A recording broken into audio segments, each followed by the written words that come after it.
काम करणारे आमचे मित्र दीपक कोटाळे सर, आताचे नगरसेवक अजित हवालदार, त्यानिमित्त आम्ही सगळे वाळवा तालुक्यातील जनता, त्याच्यामध्ये शेतकरी, व्यापारी, कामगार सगळेच असणार आहेत.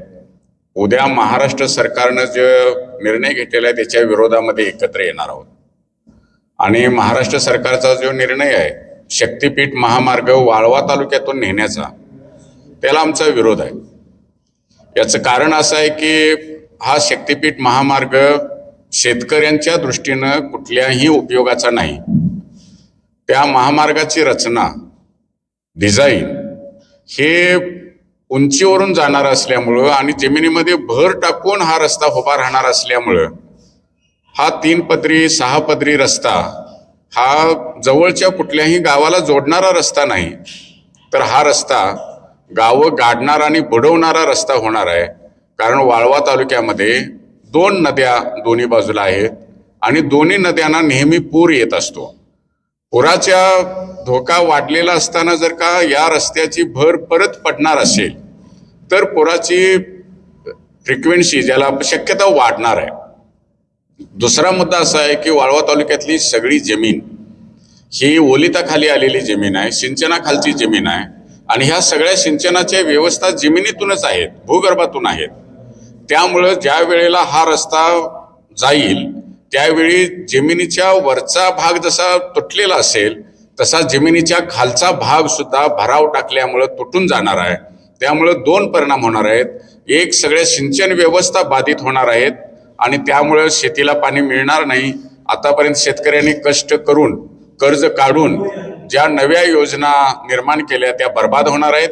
आणि दुसरं, सिंचन होत असताना सुद्धा निचरा महत्वाचा असतो आणि तो निचरा बाधित होणार असल्यामुळं जमिनीमध्ये रस्त्याच्या दोन्ही बाजूनं मीठ फुटण्याचं प्रमाण वाढणार आहे. त्यामुळं जमीन खराब होण्याचं प्रमाण पहिल्या वर्षी नसलं तरी दुसऱ्या वर्षीपासून वाढत जाणार आहे.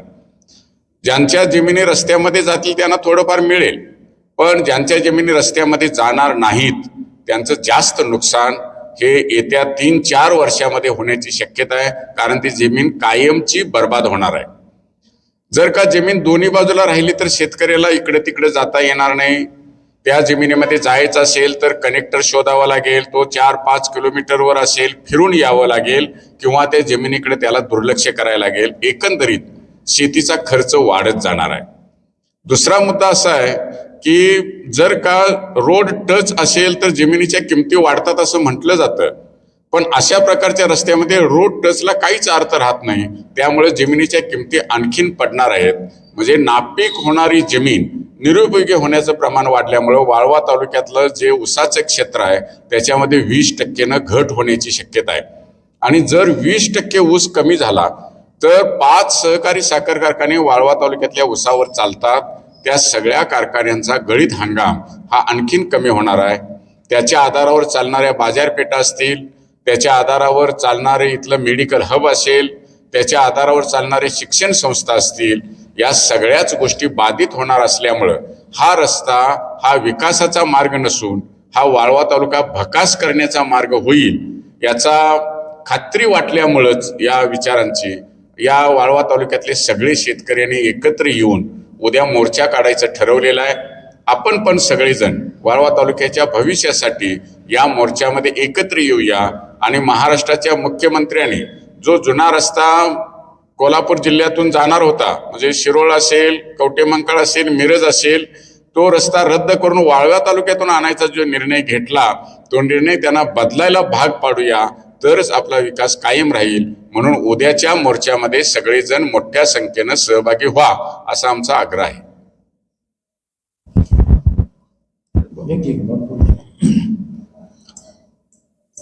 या महाराष्ट्र सरकारनं जो शक्तिपीठ महामार्गाचा घाट घातलेला आहे, शेतकऱ्यांच्या मुळावर उठणारा हा शक्तिपीठ महामार्ग आपल्या वाळवा तालुक्यातून जात आहे.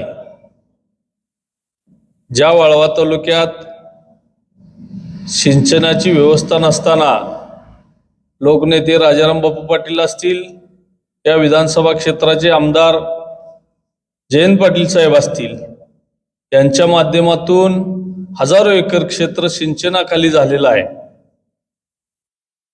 जमिनी सुपीक झालेल्या आहेत, ऊसाचं क्षेत्र वाढलेलं आहे आणि या सरकारनं सॅटेलाइटद्वारे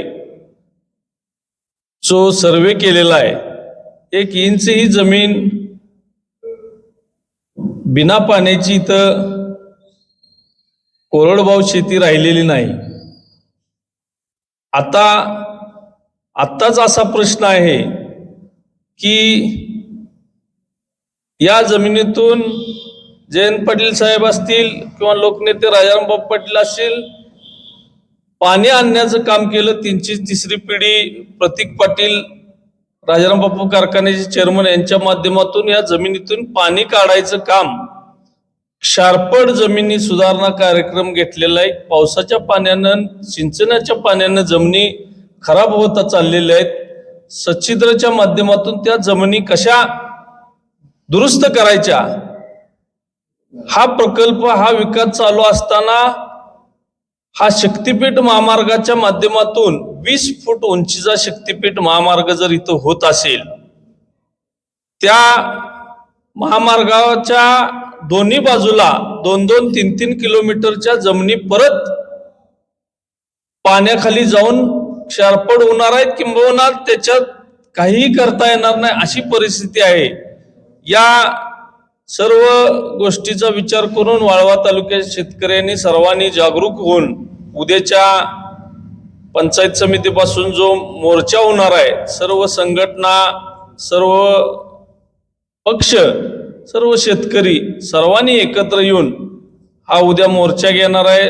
कालच विधानसभेत जयंत पाटील साहेबांनी जो मुद्दा मांडलेला आहे की तालुक्यात ह्या अजिबात कुठलंही क्षेत्र पाण्याविना नसताना सुद्धा यांनी या तालुक्यातून शक्तीपीठ महामार्ग न्यायचं काय कारण आहे, त्यासाठी उद्या मी सर्वांना विनंती करतो, उद्याच्या मोर्चात बहुसंख्य शेतकऱ्यांनी भविष्यात आपली शेती टिकली पाहिजे या उद्देशानं या मोर्चात सहभागी होऊन, उद्याचा मोर्चा झाला म्हणजे लगेच शक्तीपीठ महामार्ग रद्द होईल असं काही ह्या 5-10 वर्षातलं जर आपण बघितलेलं आहे ह्या सरकारचं धोरण, तर त्याला फार मोठा लढा उभा करायला लागणार आहे. त्याच्याशिवाय हा शक्तीपीठ महामार्ग रद्द होणार नाही.